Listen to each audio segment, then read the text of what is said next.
നാളെയാണ് ആദ്യഘട്ട വോട്ടെടുപ്പിന്റെ പരസ്യപ്രചരണം തീരാൻ പോകുന്നത്. ഇനി വന്നു തീയതി. ആദ്യഘട്ട വോട്ടെടുപ്പിന്റെ പരസ്യപ്രചരണം നാളെ തീരുക. ഒരു ടെൻഷൻ ഉണ്ടോ? ഒന്നുമില്ല. നമുക്കിനി 10ാമത്തെ ദിവസം, അതായത് അടുത്ത ബുധനാഴ്ച അല്ല, അടുത്ത ബുധനാഴ്ച അല്ലല്ലോ, അടുത്ത വെള്ളിയാഴ്ച അല്ലേ, നമ്മൾ തെരഞ്ഞെടുപ്പിലേക്ക് പോവാണ്. ഇന്നേക്ക് 10ാം നാൾ തെരഞ്ഞെടുപ്പാ. എല്ലാം റെഡിയായോ? എല്ലാം റെഡിയായി. ആരാ സാധ്യത? ഇവിടെ ബെന്നി ബെഹനാൻ ആണോ? പിന്നെ രവീന്ദ്രനാഥ് മാഷ് വളരെ ശക്തനായ ഒരു സ്ഥാനാർത്ഥിയാണെന്നൊക്കെ ഇടതുപക്ഷം പറയുന്നുണ്ട്. ഇവിടെ നടക്കില്ല. ഈ ഭരണത്തിന്റെ വിലയിരുത്തലായിരിക്കുമല്ലോ ഈ തെരഞ്ഞെടുപ്പ്. അത് സംസ്ഥാന സർക്കാരിന്റെ ഭരണത്തിന്റെ വിലയിരുത്തലായിരിക്കും. ആണോ? അങ്ങനെ തന്നെ ആയിരിക്കുമോ? സംസ്ഥാന സർക്കാരിന്റെ ഭരണത്തിന്റെ. അപ്പൊ വോട്ട് ചെയ്യാൻ പോകുന്ന വോട്ടർമാരെ എന്തായിരിക്കും പ്രഥമ പരിഗണന കൊടുക്കുക? ബെന്നി ബെഹനാനാണ് കൂടുതൽ. ആണ്, ബെന്നി ബെഹനാനാണ്. അത് ഈ സംസ്ഥാന സർക്കാരിന്റെ ഭരണം. ഇന്നലെ നരേന്ദ്രമോദി പറഞ്ഞ കാര്യങ്ങളൊക്കെ നിങ്ങൾ വിശ്വസിക്കുന്നുണ്ട്? അല്ലെ, നരേന്ദ്രമോദി പറഞ്ഞ ഒരു കാര്യം വിശ്വസിക്കുന്നില്ല. വെറും പടക്കടിച്ചുകൊണ്ട് ഈ മോദി ഗ്യാരണ്ടി എന്ന് പറയുന്ന സാധനം ഗ്യാരണ്ടി ഒന്നുമില്ല. മോദി ഗ്യാരണ്ടി ഇവിടെ ഒന്നും ഇന്ത്യയിൽ ഒരു കാര്യമൊന്നും അറിയാതെ വെച്ച് പുലർത്തുന്നല്ലാണ്ട് യാതൊരു കാര്യങ്ങളും. 15 ലക്ഷം രൂപ വെച്ച് തരാമെന്ന് ഞങ്ങളോട് പറഞ്ഞാണല്ലോ. അന്ന് തുടർന്ന സേവിങ്സ് അക്കൗണ്ട് ഇപ്പൊ എത്രയുണ്ട്? പിന്നെ ഇവിടെ തരാമെന്ന് പറഞ്ഞപ്പോ നമ്മളെല്ലാരും പൊതുവായിട്ടുള്ള ഒരു കാര്യം എന്ന് പറയുന്നത്, 2 മുന്നണികളാണ് മത്സരിക്കുന്നത്. അതെ, അതിൽ ഒരു മുന്നണി ബിജെപിയും ഒരു മുന്നണി കോൺഗ്രസുമാണ് നേതൃത്വം കൊടുക്കുന്നത്. ഇപ്പൊ കോൺഗ്രസ് ജയിച്ചു വന്നാലാണ് പാർലമെന്റിൽ കോൺഗ്രസിന്റെ നേതൃത്വത്തിൽ ഒരു മന്ത്രിസഭ വരികയുള്ളൂ എന്ന് സാമൂഹ്യ ഈ കേരളത്തിലെ വിവരമുള്ള വിദ്യാഭ്യാസമുള്ള ആളുകൾ ചിന്തിക്കുകയും കോൺഗ്രസിൽ പരമാവധി എംപിമാരെ സൃഷ്ടിക്കാൻ ശ്രമിക്കുകയും ചെയ്യും എന്ന് തന്നെയാണ് ഞങ്ങൾ. ഇനിയിപ്പോ 10 ദിവസം ബാക്കി നിൽക്കുമ്പോഴും നിങ്ങൾക്ക് ആശങ്കയൊന്നുമില്ല? ഒരാശങ്കയുമില്ല. എന്താ അവസ്ഥ?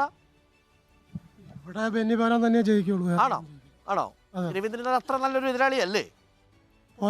പോരാ. ബെന്നി ബെഹനാനോട് കിടപിടിക്കാൻ പോരാ. നമ്മുടെ കോൺഗ്രസിന്റെ ഒരു ഭാരവാഹിയുണ്ട്, മനോജ്, ജില്ലാ പഞ്ചായത്ത് പ്രസിഡന്റ് ആയിരുന്നു അല്ലേ? മനോജ്, പൂർണ്ണമായൊരു പേരുണ്ടല്ലോ, മനോജ് മുത്തേടൻ. ഓക്കെ, മനോജ് മുത്തേടൻ എങ്ങനെ പോകുന്നു? ടെൻഷൻ ഉണ്ടെന്ന് തോന്നുന്നു, ചെറിയൊരു പോലെ.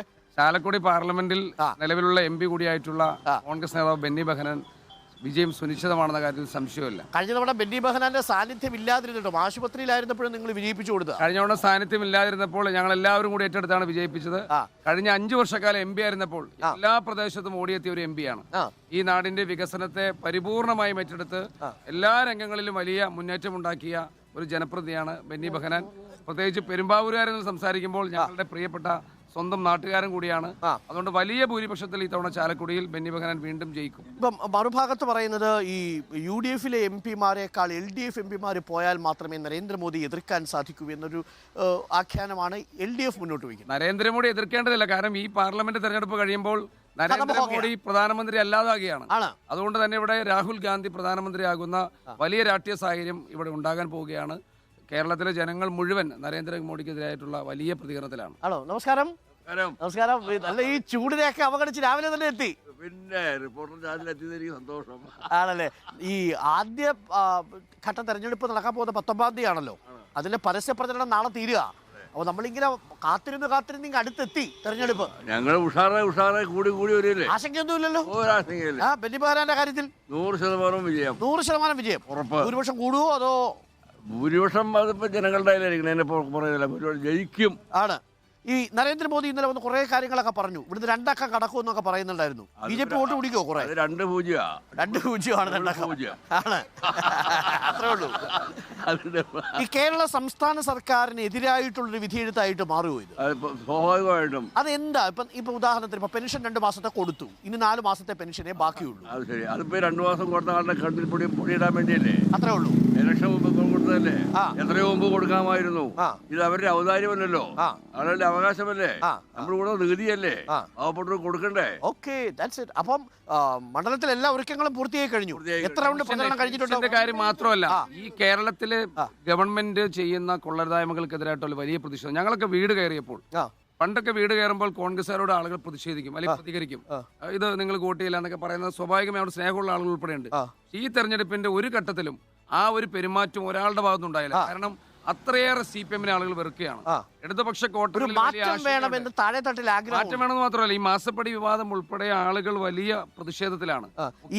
അന്വേഷണം വന്ന ഉമ്മൻചാണ്ടിയുടെ പേരടക്കം അതിനകത്തുണ്ട്. ഏകാധിപത്യ ശൈലിയോട് ഉൾപ്പെടെ ഇഡിയുടെ CMRL വിഷയം വരുമ്പോഴേ ഇഡിയുടെ പ്രശ്നമുണ്ട്, CMRL ഉണ്ട്, അതുപോലെ തന്നെ അനീതിയുണ്ട്, പാനൂരിലെ ബോംബ് പൊട്ടിയത്, ഇതെല്ലാം ചർച്ചയാവും. എല്ലാ പ്രശ്നവും ചർച്ചയാണ്. സാധാരണക്കാരന്റെ നികുതി വർദ്ധിപ്പിച്ച് സാധാരണക്കാരൻ ഉണ്ടാക്കി വച്ചിരിക്കുന്ന ഒരു ബുദ്ധിമുട്ട് ഈ സർക്കാർ ഏത് മേഖലയാണ് സാറേ? സർവ്വ മേഖലയിലും പ്രാരാബ്ദങ്ങളുടെ ഒരു കൂമ്പാരമാണ് സാധാരണക്കാരന്റെ അല്ലേ? അങ്ങനെയാണ്. അങ്ങനെ തന്നെയാണ്. ചെറുപ്പക്കാരുടെ ഒരു പ്രത്യേകത എന്താ? ചെറുപ്പക്കാരുടെ പ്രത്യേകത ഞങ്ങൾ മനസ്സിലാക്കുന്നത് ഈ തവണയിൽ കോൺഗ്രസ് വിരുദ്ധ വോട്ടുകൾ എന്ന് പറയുന്ന വോട്ട് ഇന്ന് കേരളത്തിലില്ല.